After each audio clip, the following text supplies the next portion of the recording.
Hidden beneath the heart of Vatican City lies one of the most secretive collections of documents in the world. Labyrinth of corridors, ancient vaults, and locked rooms that hold over 12 centuries of history. It's officially called the Vatican Apostolic Archive, but for centuries, it's been better known by a far more intriguing name, the Vatican Forbidden Archives.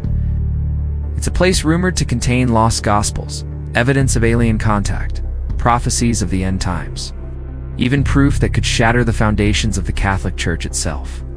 But how much of that is truth, and how much is myth? Today, we're unlocking the secrets of what's really inside. The idea of a forbidden archive definitely sparks the imagination. But the reality is both more ordinary and far more fascinating. The Vatican Apostolic Archive, which was once known as the Secret Archive, was established back in 1612 by Pope Paul V.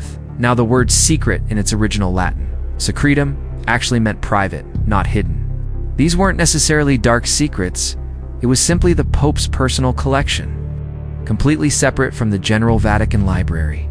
Today, these archives stretch for more than 85 kilometers, that's over 50 miles of shelving, buried deep beneath the Vatican.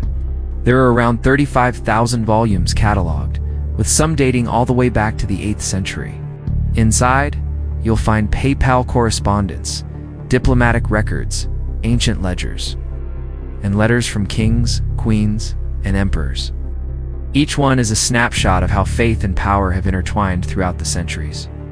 So, if it's not truly forbidden, why all the mystery?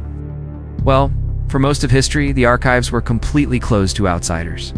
It wasn't until 1881 that Pope Leo XIII granted limited access. And even then, it was only to a handful of qualified researchers. Even today, only accredited scholars can request entry. And they can't just wander the aisles and browse randomly. They have to request specific documents by their exact reference number. The restrictions are incredibly strict: no photography, no pens, and no laptops connected to the internet. Everything is read by hand in a highly controlled environment. It's these limits, combined with centuries of secrecy, that gave rise to all the legends. People began to wonder, what could possibly be so important that we were not allowed to see it? Among the millions of papers stored here are some of the most historically significant documents in existence. For example, there's the letter from King Henry VIII, written in 1530, where he pleads with the Pope to annul his marriage to Catherine of Aragon. The Pope's denial of that request led directly to the creation of the Church of England. Another incredible treasure is the transcript of Galileo Galilei's trial, that pivotal moment when science collided head-on with church doctrine. In the same vaults, you can find documents from the Council of Trent, the Inquisition, and even the Knights Templar. There's also a letter written by Michelangelo himself. It's complaining that he hadn't been paid for his work on St. Peter's Basilica. And there's correspondence from Abraham Lincoln to Pope Pius IX. It's written during the American Civil War. It's not all just mystery and conspiracy. It's a direct window into the real, political, and spiritual battles that have shaped our world.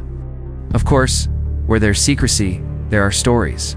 Some people claim the archives hold proof that Jesus had descendants, or that the Church is hiding evidence of extraterrestrial life discovered by early Vatican observatories. Others believe there are lost prophecies of the end times, or records proving that the Church manipulated history to maintain its power. But here's the truth.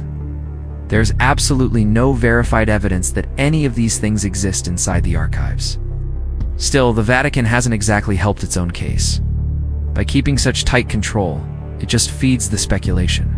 What is true is that certain materials are still classified, especially anything relating to recent papacies, which remain sealed for 75 years after each pontificate ends. So, for modern researchers, the secrets of the 20th century are only just now beginning to open up. In 2019, for the first time ever, cameras were allowed inside to film a part of the archive for a documentary. The footage revealed towering shelves stacked with ancient leather-bound volumes, rolling ladders, and dimly lit reading rooms. There were no glowing relics, no secret chambers, just history immense, fragile, and meticulously preserved.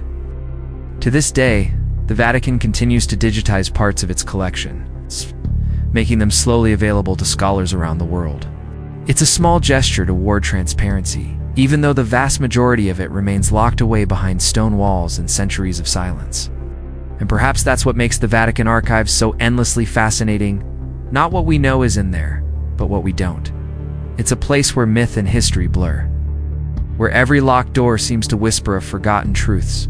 Maybe the real secret isn't some hidden document or a forbidden gospel, but the simple reminder that some parts of our past are still waiting patiently in the dark for someone brave enough to finally bring them into the light. Thanks so much for watching. If you found this journey into the Vatican's secrets as fascinating as I did, don't forget to hit that like button and subscribe for more deep dives into history's greatest mysteries. We'll see you in the next one.